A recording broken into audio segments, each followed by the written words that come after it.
Hi everyone. അപ്പോൾ നമ്മൾ പ്രിലിംസിന് വേണ്ടിയിട്ടുള്ള 15ാമത്തെ ക്ലാസ് ആണ് ഇന്ന് ചെയ്യുന്നത്. ഇനി അങ്ങോട്ട് ചെറിയ മാറ്റങ്ങൾ നമ്മൾ വരുത്തുകയാണ്. കാരണം നമ്മൾ ഇപ്പോൾ SCRT ബുക്ക് മാത്രമാണ് പഠിച്ചുകൊണ്ടിരിക്കുന്നത്. SCRT ബേസ് ആയിട്ടുള്ള കാര്യങ്ങൾ മാത്രം ഇങ്ങനെ പഠിച്ചു പോവുകയാണ്. അതിന്റെ കൂടെ തന്നെ നമുക്ക് സിലബസ് പെട്ടെന്ന് തീർക്കാൻ വേണ്ടി 2 എക്സ്ട്രാ കാര്യങ്ങൾ കൂടെ നിങ്ങൾക്ക് തരികയാണ്.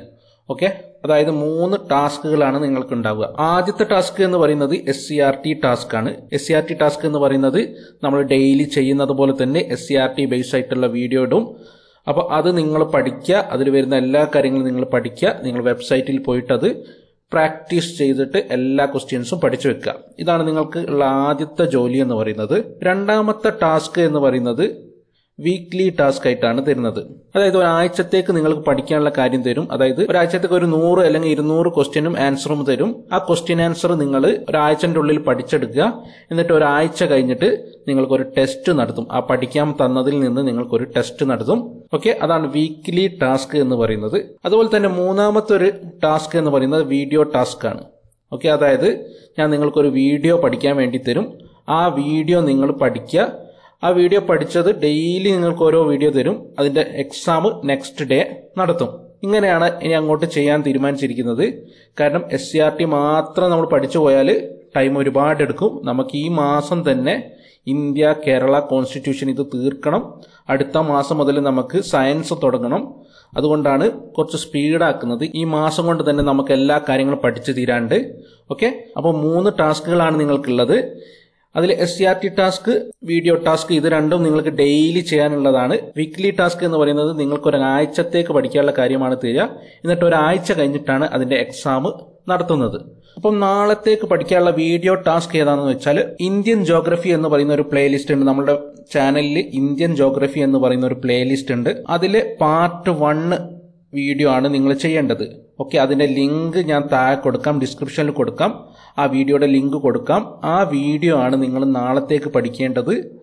ആ വീഡിയോയുടെ എക്സാം നമ്മൾ നാളെ നടത്തും. ഇനി വീക്ക്ലി ടാസ്കിൻ്റെതാണെങ്കിൽ, വീക്ക്ലി പഠിക്കാനുള്ള കാര്യത്തിൻ്റെതാണെങ്കിൽ അതിന് പഠിക്കാനുള്ള കാര്യങ്ങൾ നാളെ ഞാൻ ഇട്ടുതരാം നിങ്ങൾക്ക്. ഓക്കെ, വീക്ക്ലി ടാസ്കിനുള്ള കാര്യങ്ങൾ നാളെ ഞാൻ വീഡിയോ ആയിട്ട് ഇട്ട് തരും. ആ വീഡിയോയിൽ വരുത്തരുന്ന ക്വസ്റ്റ്യൻസ് എല്ലാം നിങ്ങൾ അടുത്ത ആഴ്ചത്തേക്ക് പഠിച്ചു വെക്കുക. ഒരു 100-200 ക്വസ്റ്റ്യൻസേ ഉണ്ടാവുള്ളൂ. അപ്പം നിങ്ങൾക്ക് ഡെയിലി ഒരു 20-25 അല്ലെങ്കിൽ 28 ക്വസ്റ്റ്യൻസ് മാത്രമേ പഠിക്കാൻ ഉണ്ടാവുള്ളൂ. ഓക്കെ, അത് ഡെയിലി നിങ്ങൾ പഠിച്ച് ബൈഹാർട്ടാക്കി വെക്കുക.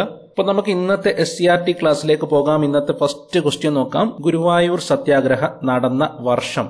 ഗുരുവായൂർ സത്യാഗ്രഹ നടന്ന വർഷമാണ് ചോദിച്ചത്. ആൻസർ എന്താണ്? 1931 ഗുരുവായൂർ സത്യാഗ്രഹം നടന്നത്. ഓക്കെ, 1931 ഗുരുവായൂർ സത്യാഗ്രഹ നടന്നത്. നെക്സ്റ്റ് ക്വസ്റ്റ്യൻ നോക്കാം. എല്ലാ ഹിന്ദുക്കൾക്കും ക്ഷേത്രപ്രവേശനം വേണമെന്ന് ആവശ്യപ്പെട്ട് KPCCയുടെ നേതൃത്വത്തിൽ നടന്ന പ്രക്ഷോഭം ഏതാണ്? ആൻസർ വരുന്നത് ഗുരുവായൂർ സത്യാഗ്രഹയാണ്. ഓക്കെ, 1931 നടന്ന ഗുരുവായൂർ സത്യാഗ്രഹയാണ് എല്ലാ ഹിന്ദുക്കൾക്കും ക്ഷേത്രപ്രവേശനം വേണമെന്ന് ആവശ്യപ്പെട്ടിട്ട് നടന്ന പ്രക്ഷോഭം. ഇതിന് നേതൃത്വം കൊടുത്ത സംഘടന എന്ന് പറയുന്നത് KPCC ആണെന്ന് ഓർത്തു വെക്കുക. Okay, next question. PSCയുടെ രൂപീകരണത്തിന് കാരണമായ പ്രക്ഷോഭം. PSCയുടെ രൂപീകരണത്തിന് കാരണമായ പ്രക്ഷോഭം ഏതാണ്? നിവർത്തന പ്രക്ഷോഭമാണ്. ഓക്കെ, PSCയുടെ രൂപീകരണത്തിന് കാരണമായ പ്രക്ഷോഭം എന്ന് പറയുന്നത് നിവർത്തന പ്രക്ഷോഭമാണെന്ന് ഓർത്തു വെക്കുക. നെക്സ്റ്റ് ക്വസ്റ്റ്യൻ നോക്കാം. 1932 തിരുവിതാംകൂറിലെ ഭരണഘടനാ പരിഷ്കാരങ്ങളോടുള്ള പ്രതിഷേധമായി ആരംഭിച്ച പ്രക്ഷോഭം. 1932 തിരുവിതാംകൂറിലെ ഭരണഘടനാ പരിഷ്കാരങ്ങളോടുള്ള പ്രതിഷേധമായി ആരംഭിച്ച പ്രക്ഷോഭം ഏതാണെന്നാണ് ചോദിച്ചത്. ആൻസർ നിവർത്തന പ്രക്ഷോഭം എന്നതാണ്. ഓക്കെ, നിവർത്തന പ്രക്ഷോഭമാണ് ആൻസർ. നെക്സ്റ്റ് ക്വസ്റ്റ്യൻ നോക്കാം. കേരളത്തിൽ സാമുദായിക സംവരണം ലഭിക്കുന്നതിന് കാരണമായത്. കേരളത്തിൽ സാമുദായിക സംവരണം ലഭിക്കുന്നതിന് കാരണമായത് ഏതാണ്? നിവർത്തന പ്രക്ഷോഭമാണ്.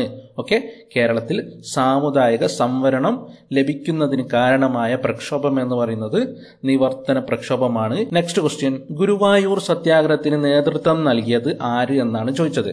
ഗുരുവായൂർ സത്യാഗ്രഹത്തിന് നേതൃത്വം നൽകിയത് ആരാണ്? K. കേളപ്പനാണ്. Okay, K. കേളപ്പനാണ് ഗുരുവായൂർ സത്യാഗ്രഹക്ക് നേതൃത്വം നൽകിയത്? ആര്? K Kelappan.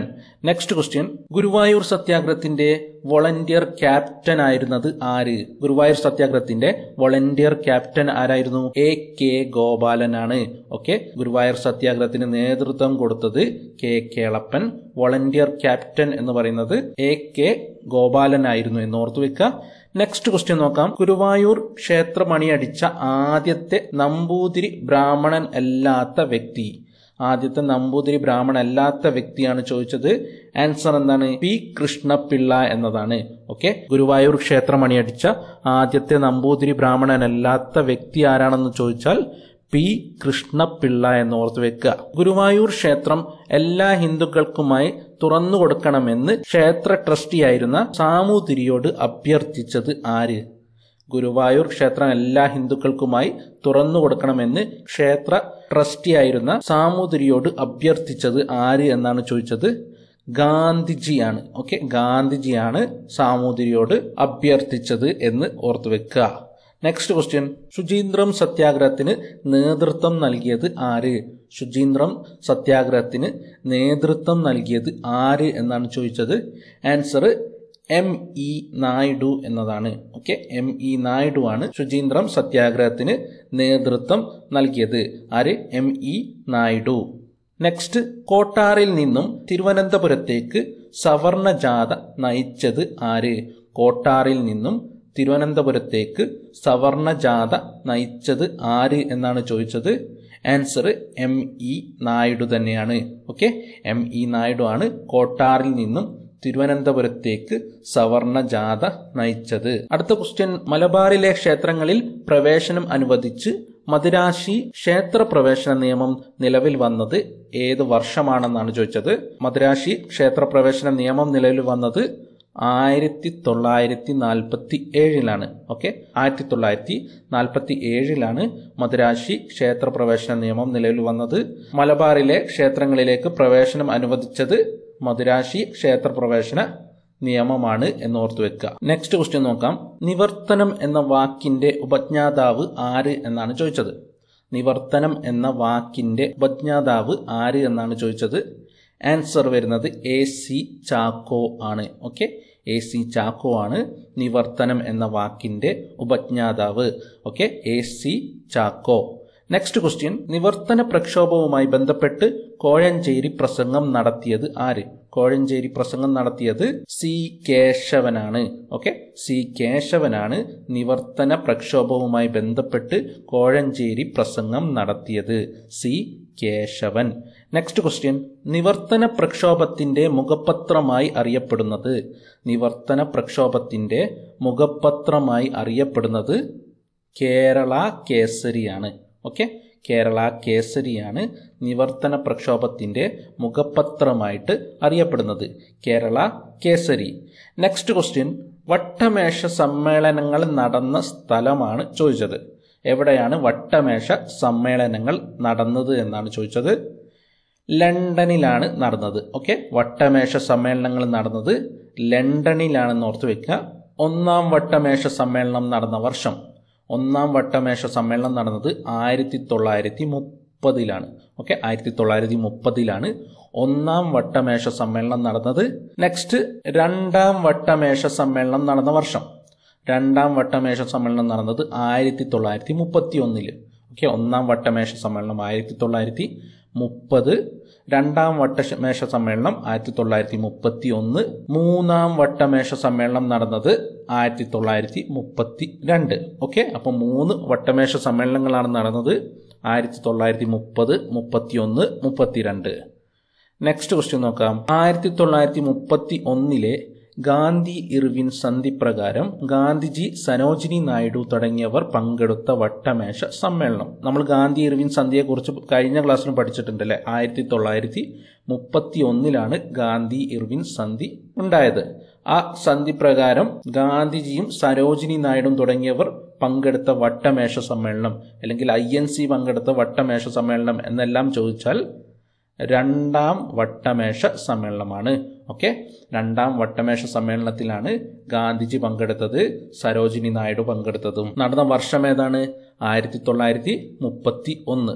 Okay, next question നോക്കാം. താഴെ കൊടുത്തവയിൽ 3 വട്ടമേശ സമ്മേളനങ്ങളിലും പങ്കെടുത്തത് ആര് എന്നാണ് ചോദിച്ചത്. ആരൊക്കെയാണ് കൊടുത്തത്? BR അംബേദ്കർ, തേജ് ബഹദൂർ സപ്രു. രണ്ടാമത്തെ ഓപ്ഷൻ തേജ് ബഹദൂർ സപ്രു മാത്രമാണ് കൊടുത്തത്. മൂന്നാമത്തെ ഓപ്ഷൻ ഇവരാരുമല്ല, നാലാമത്തത് BR അംബേദ്കർ മാത്രം എന്നാണ് കൊടുത്തത്. അപ്പോൾ ഇവിടെ ആൻസർ വരുന്നത് ഇവർ രണ്ടുപേരുമാണ്. അതായത് BR അംബേദ്കറും തേജ് ബഹദൂർ സപ്രുവുമാണ് 3 വട്ടമേശ സമ്മേളനങ്ങളിലും പങ്കെടുത്തത്. ഓക്കെ, നെക്സ്റ്റ് ക്വസ്റ്റ്യൻ നോക്കാം. ക്രിപ്സ് മിഷന്റെ പരാജയത്തെ തുടർന്ന് കോൺഗ്രസ് ആരംഭിച്ച സമരം. ക്രിപ്സ് മിഷന്റെ പരാജയത്തെ തുടർന്ന് കോൺഗ്രസ് ആരംഭിച്ച സമരം ഏതാണെന്നാണ് ചോദിച്ചത്. ക്വിറ്റ് ഇന്ത്യ സമരമാണ്. ഓക്കെ, ക്വിറ്റ് ഇന്ത്യ സമരം ആരംഭിച്ചത് ക്രിപ്സ് മിഷന്റെ പരാജയത്തെ തുടർന്നാണ്. നെക്സ്റ്റ് ക്വസ്റ്റ്യൻ നോക്കാം. ഗാന്ധിജി പ്രവർത്തിക്കുക അല്ലെങ്കിൽ മരിക്കുക, ഡു ഓർ ഡൈ എന്ന മുദ്രാവാക്യം മുന്നോട്ട് വെച്ചത് ഏത് സമരവുമായി ബന്ധപ്പെട്ടാണ് എന്നാണ് ചോദിച്ചത്. ഇതിന്റെ ആൻസറും വരുന്നത് ക്വിറ്റ് ഇന്ത്യ സമരമാണ്. ഓക്കെ, ഗാന്ധിജി പ്രവർത്തിക്കുക അല്ലെങ്കിൽ മരിക്കുക, ഡു ഓർ ഡൈ എന്ന മുദ്രാവാക്യം മുന്നോട്ട് വെച്ചത് ക്വിറ്റ് ഇന്ത്യ സമരവുമായി ബന്ധപ്പെട്ടാണെന്ന് ഓർത്തു വെക്കുക. നെക്സ്റ്റ് നോക്കാം. ക്വിറ്റ് ഇന്ത്യ പ്രമേയം പാസാക്കിയ കോൺഗ്രസ് സമ്മേളനം. ക്വിറ്റ് ഇന്ത്യ പ്രമേയം പാസാക്കിയ കോൺഗ്രസ് സമ്മേളനം ബോംബെ സമ്മേളനമാണ്. 1942 ബോംബെ സമ്മേളനം. ഡേറ്റ് ചോദിക്കുകയാണെങ്കിൽ 1942 ഓഗസ്റ്റ് 8. ഓക്കെ, ബോംബെയിൽ വെച്ചാണ് ക്വിറ്റ് ഇന്ത്യ പ്രമേയം പാസാക്കിയ കോൺഗ്രസ് സമ്മേളനം നടന്നത്. നെക്സ്റ്റ് ക്വസ്റ്റ്യൻ നോക്കാം. ക്വിറ്റ് ഇന്ത്യ സമരം ആരംഭിച്ച ദിവസം. ക്വിറ്റ് ഇന്ത്യ സമരം ആരംഭിച്ചത് 1942 ഓഗസ്റ്റ് 9. ഓക്കെ, പ്രമേയം പാസാക്കിയത് ഓഗസ്റ്റ് 8. ക്വിറ്റ് ഇന്ത്യ സമരം ആരംഭിച്ച ദിവസം ചോദിക്കുകയാണെങ്കിൽ ഓഗസ്റ്റ് 9 1942. നെക്സ്റ്റ് ക്വസ്റ്റ്യൻ നോക്കാം. ക്വിറ്റ് ഇന്ത്യ ദിനമായി ആചരിക്കുന്നത്. ക്വിറ്റ് ഇന്ത്യ സമരം തുടങ്ങിയ ദിവസമാണ്, അതായത് August 9. Okay, August 9 quit India ദിനമായി ആചരിക്കുന്നത്, ഓഗസ്റ്റ് 9. Next question. ബോംബെയിലെ ഗോവാലിയ ടാങ്ക് മൈതാനത്തിൽ അഥവാ ഓഗസ്റ്റ് ക്രാന്തി മൈതാനത്തിൽ വെച്ച് ക്വിറ്റ് ഇന്ത്യ പ്രമേയം അവതരിപ്പിച്ച നേതാവ്. ആൻസർ എന്താണ് വരിക? ജവഹർലാൽ നെഹ്റു എന്നതാണ്. ഓക്കെ, നെഹ്റു ആണ് ബോംബെയിലെ ഗോവാലിയ ടാങ്ക് മൈതാനത്തിൽ വെച്ചിട്ട് ക്വിറ്റ് ഇന്ത്യ പ്രമേയം അവതരിപ്പിച്ചത്, അഥവാ ഓഗസ്റ്റ് ക്രാന്തി മൈതാനത്തിൽ വെച്ചിട്ടാണ് ക്വിറ്റ് ഇന്ത്യ പ്രമേയം അവതരിപ്പിച്ചത്. അത് ഏത് നേതാവാണെന്ന് ചോദിച്ചാൽ ജവഹർലാൽ നെഹ്റു ആണെന്ന് ഓർത്തു വെക്കുക. നെക്സ്റ്റ് ക്വസ്റ്റ്യൻ നോക്കാം. ക്വിറ്റ് ഇന്ത്യ സമര നായിക. ക്വിറ്റ് ഇന്ത്യ സമര നായിക ആരാണെന്ന് ചോദിച്ചത് അരുണ അസഫ് അലിയാണ്. ഓക്കെ, ക്വിറ്റ് ഇന്ത്യ സമര നായിക ആരാണെന്ന് ചോദിച്ചാൽ അരുണ അസഫ് അലി. അരുണ അസഫ് അലിയാണ് ക്വിറ്റ് ഇന്ത്യ സമര നായിക എന്നറിയപ്പെടുന്നത്. അങ്ങനെ അരുണ അസഫ് അലിയെ വിശേഷിപ്പിച്ചത് ആരാണെന്ന് ചോദിച്ചാൽ മഹാത്മാഗാന്ധിയാണെന്നും കൂടെ ഓർത്തു വെക്കുക. ഓക്കെ, ക്വിറ്റ് ഇന്ത്യ സമര നായിക എന്ന് അരുണ അസഫ് അലിയെ വിശേഷിപ്പിച്ചത് മഹാത്മാഗാന്ധിയാണെന്ന് കൂടെ ഓർത്തു വെക്കുക. നെക്സ്റ്റ് ക്വസ്റ്റ്യൻ നോക്കാം. കേരളത്തിൽ ക്വിറ്റ് ഇന്ത്യ സമരത്തിന് നേതൃത്വം നൽകിയത് ആര് എന്നാണ് ചോദിച്ചത്. കേരളത്തിൽ ക്വിറ്റ് ഇന്ത്യ സമരത്തിന് നേതൃത്വം നൽകിയത് KB മേനോനാണ്. ഓക്കെ, ഡോക്ടർ KB മേനോനാണ് കേരളത്തിൽ ക്വിറ്റ് ഇന്ത്യ സമരത്തിന് നേതൃത്വം നൽകിയത്. അതുപോലെ കേരളത്തിൽ ക്വിറ്റ് ഇന്ത്യ സമരത്തിൽ പങ്കെടുത്തതിനെ തുടർന്ന് അറസ്റ്റ് ചെയ്യപ്പെട്ട നേതാക്കൾ ആരൊക്കെയാണെന്ന് ചോദിച്ചാൽ 4 പേരെയാണ് അറസ്റ്റ് ചെയ്യപ്പെട്ടത്. അതാരൊക്കെയാണ്? MP Narayana Menon, K Kelappan, E Moidu Moulavi, AV Kuttimalu Amma. Okay, AV Kuttimalu Amma, E Moidu Moulavi, K Kelappan, MP Narayana Menon എന്നിവരെയാണ് ക്വിറ്റ് ഇന്ത്യ സമരത്തിൽ പങ്കെടുത്തതിനെ തുടർന്ന് അറസ്റ്റ് ചെയ്യപ്പെട്ട നേതാക്കൾ. ആ കാര്യം കൂടെ ഒന്ന് ഓർത്തു വെക്കുക. അപ്പൊ നമ്മൾ ഇന്ന് 30ഓളം ക്വസ്റ്റ്യൻസ് പഠിച്ചിട്ടുണ്ട്. SCRT ടെക്സ്റ്റ് ബുക്ക് നമുക്ക് പെട്ടെന്ന് തന്നെ തീർക്കാം. അതിന്റെ കൂടെ തന്നെ ഞാൻ പറഞ്ഞ കാര്യങ്ങൾ, അതായത് വീക്ക്ലി ടാസ്കും വീഡിയോ ടാസ്കും നിങ്ങൾക്ക് തരുന്നുണ്ട്. അപ്പോൾ വീക്ക്ലി ടാസ്കിനെ പറ്റി ഞാൻ നാളെ വീഡിയോ ഇട്ട് തരാം. എന്തൊക്കെയാണ് പഠിക്കേണ്ടതെന്നുള്ളത് നാളെ വീഡിയോ ഇട്ട് തരാം. ഇന്ന് നിങ്ങൾ എന്ത് ചെയ്യുക? വീഡിയോ ടാസ്ക് ഇന്ന് പഠിച്ചു വെക്കുക. വീഡിയോ ടാസ്കിന്റെ എക്സാം നാളെ നടത്താം. ഓക്കെ, അപ്പോൾ നമുക്ക് നെക്സ്റ്റ് ക്ലാസ്സിൽ കാണാം. താങ്ക്